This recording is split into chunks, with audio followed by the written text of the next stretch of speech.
আসসালামু আলাইকুম ওয়ারাহমাতুল্লাহ। আশা করি আপনারা সবাই আল্লাহ রহমতে ভালো আছেন। আজকে আমরা এমন একটি বিষয় নিয়ে কথা বলবো যা আমাদের দুনিয়া ও আখেরাত দুই জীবনকেই সুন্দর করে দিতে পারে, আর সেটি হলো কোরআন তিলাওয়াতের ফজিলত। চলুন আমরা জানি প্রিয় নবী হজরত মুহাম্মদ সাল্লাল্লাহু আলাইহি ওয়াসাল্লামের কিছু সহিহ হাদিস, যেখানে কোরআন পড়ার অসাধারণ ফায়দাগুলো বর্ণনা করা হয়েছে। তাহলে শুরু করা যাক। কোরআন তিলাওয়াতের ফজিলত, 5টি সহিহ হাদিস। 1. প্রতিটি অক্ষরে নেকি। রাসূলুল্লাহ সাল্লাল্লাহু আলাইহি ওয়াসাল্লাম বলেছেন, যে ব্যক্তি কোরআনের একটি অক্ষর পড়ে বিসমিল্লাহির রহমানির রহিম আলহামদুলিল্লাহি রাব্বিল আলামিন মালিক, সে একটি নেকি পায়, আর প্রতিটি নেকি 10 গুণ বৃদ্ধি করা হয়। জামে তিরমিজি 2910।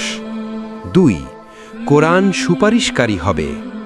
রাসূলুল্লাহ সাল্লাল্লাহু আলাইহি ওয়াসাল্লাম বলেছেন, তোমরা কোরআন পড়ো, কারণ এটি কিয়ামতের দিন তার পাঠকদের জন্য সুপারিশকারী হয়ে আসবে। সহিহ মুসলিম 804। 3. রাসূলুল্লাহ সাল্লাল্লাহু আলাইহি ওয়াসাল্লাম বলেছেন, তোমাদের মধ্যে সেই ব্যক্তি উত্তম বিসমিল্লাহির রাহমানির যে কোরআন শিক্ষা করে এবং অন্যকে শেখায়। আহসানতি জাযাকাল্লাহু খাইরান। সহিহ বুখারী 5027।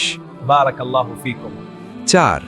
কষ্ট করে পড়লেও দ্বিগুণ সওয়াব।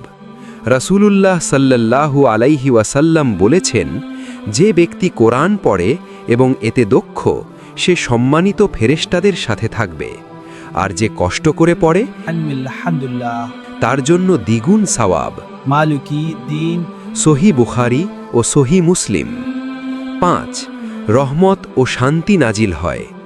রাসূলুল্লাহ সাল্লাল্লাহু আলাইহি ওয়াসাল্লাম বলেছেন, যখন কোনো দল আল্লাহ ঘরে একত্রিত হয়ে কোরআন তিলাওয়াত করে, ইহদিনাস সিরাতাল মুস্তাকিম, তখন তাদের ওপর প্রশান্তি নাজিল হয়, রহমত তাদের আচ্ছাদিত করে এবং ফেরেশতারা তাদের ঘিরে রাখে। সহিহ মুসলিম 2627। এই হাদিসগুলো আমাদের শেখায়, কোরআন পড়া শুধু ইবাদত নয়, বরং এটি দুনিয়া ও আখেরাতের সফলতার পথ।